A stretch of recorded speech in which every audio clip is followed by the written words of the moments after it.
बोलो शंकर भगवान की जय। महेश्वर का ब्रह्मा और विष्णु को अपने निष्कल और सकल स्वरूप का परिचय देते हुए लिंग पूजन का महत्व बताना। नंदकेश्वर कहते हैं, तदंतर वे दोनों ब्रह्मा और विष्णु भगवान शंकर को प्रणाम करके दोनों हाथ जोड़ उनके दाएं बाएं भाग में चुपचाप खड़े हो गए। फिर उन्होंने वहां साक्षात प्रकट पूजनीय महादेव जी को श्रेष्ठ आसन पर स्थापित करके पवित्र पुरुष वस्तुओं द्वारा उनका पूजन किया।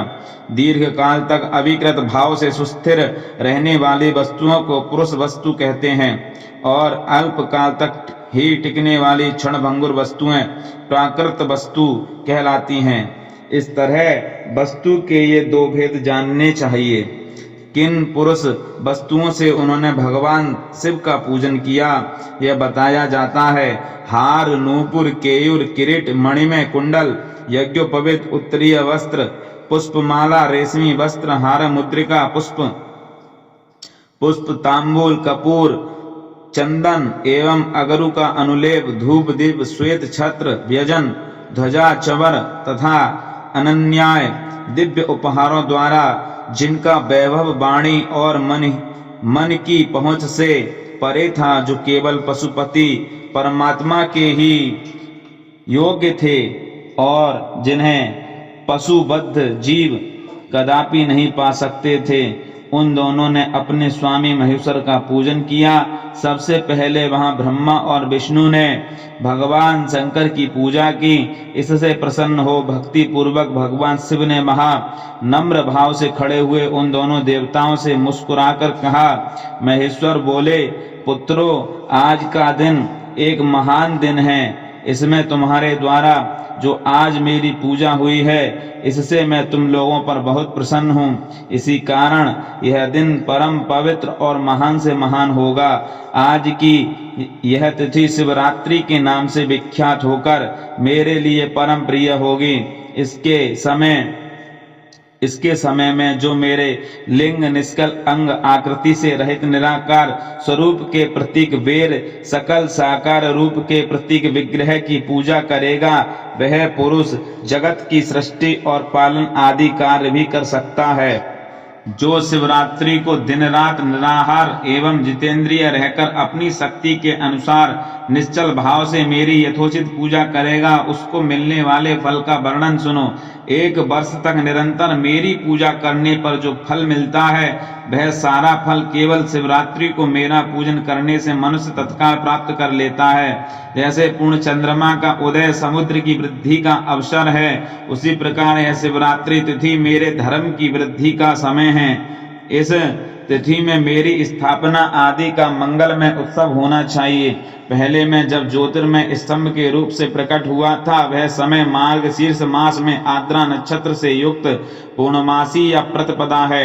जो पुरुष मार्गशीर्ष मास में आद्रा नक्षत्र होने पर पार्वती सहित मेरा दर्शन करता है अथवा मेरी मूर्ति या लिंग की ही झांकी करता है, वह मेरे लिए कार्तिकेय से भी अधिक प्रिय है। उस शुभ दिन को मेरे दर्शन मात्र से पूरा फल प्राप्त होता है। यदि दर्शन के साथ साथ मेरा पूजन भी किया जाए तो इतना अधिक फल प्राप्त होता है कि उसका वाणी द्वारा वर्णन नहीं हो सकता। वहां पर मैं लिंग रूप से प्रकट होकर बहुत बड़ा हो गया था, अतः उस लिंग के कारण यह भूतल लिंग स्थान के नाम से प्रसिद्ध हुआ। जगत के लोग इसका दर्शन और पूजन कर सके, इसके लिए यह अनादि और अनंत ज्योति स्तंभ अथवा ज्योतिर्मय लिंग अत्यंत छोटा हो गया। यह लिंग सब प्रकार के भोग सुलभ कराने वाला तथा भोग और मोक्ष का एकमात्र साधन है। इसका दर्शन, स्पर्श और ध्यान किया जाए तो यह प्राणियों को जन्म और मृत्यु के कष्ट से छुड़ाने वाला है। अग्नि के पहाड़ जैसा जो यह शिवलिंग यहाँ प्रकट हुआ है, इसके कारण यह स्थान अरुणाचल नाम से प्रसिद्ध होगा। यहाँ अनेक प्रकार के बड़े बड़े तीर्थ प्रकट होंगे। इस स्थान में निवास करने या मरने से जीवों का मोक्ष तक हो जाएगा। मेरे 2 रूप हैं, सकल और निष्कल। दूसरे किसी के ऐसे रूप नहीं हैं।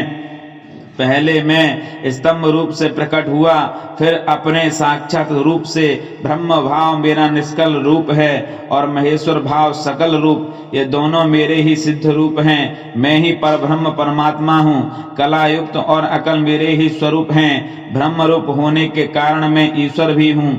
जीवों पर अनुग्रह आदि करना मेरा कार्य है। ब्रह्मा और केशव मैं सबसे बृहत और जगत की वृद्धि करने वाला होने के कारण ब्रह्म कहलाता हूँ। सर्वत्र समरूप से स्थित और व्यापक होने से मैं ही सबका आत्मा हूँ। सर्ग से लेकर अनुग्रह तक आत्मा या ईश्वर से भिन्न जो जगत संबंधी 5 कृत्य हैं वे सदा मेरे ही हैं। मेरे अतिरिक्त दूसरे किसी के नहीं हैं, क्योंकि मैं ही सबका ईश्वर हूँ। पहले मेरी ब्रह्म रूपता का बोध कराने के लिए निष्कल लिंग प्रकट हुआ था, फिर अज्ञात ईश्वरत्व का साक्षात्कार कराने के लिए निमित्त में साक्षात जगदीश्वर ही सकल रूप में तत्काल प्रकट हो गया। अतः मुझमें जो ईश्वरत्व है उसे ही मेरा सकल रूप जानना चाहिए, तथा जो यह मेरा निष्कल स्तंभ है वह मेरे ब्रह्म स्वरूप का बोध कराने वाला है। यह मेरा ही लिंग चिन्ह है। तुम दोनों प्रतिदिन यहाँ रहकर इसका पूजन करो। यह मेरा ही स्वरूप है और मेरे सामीप्य की प्राप्ति कराने वाला है। लिंग और लिंगी में नित्य अभेद होने के कारण मेरे इस लिंग का महान पुरुषों को भी पूजन करना चाहिए। मेरे एक लिंग की स्थापना करने का यह फल बताया गया है कि उपासक को मेरी समानता की प्राप्ति हो जाती है। यदि एक के बाद दूसरे शिवलिंग की स्थापना कर दी गई तब तो उपासक को फल के रूप में मेरे साथ एकत्र सायुज्य मोक्ष रूप फल प्राप्त होता है। प्रधानतया शिवलिंग की ही स्थापना करनी चाहिए। मूर्ति की स्थापना उसकी अपेक्षा गौण कर्म है। शिवलिंग के अभाव में सब ओर से सवेर मूर्ति युक्त होने पर भी वह स्थान क्षेत्र नहीं कहलाता। बोले शंकर भगवान की जय।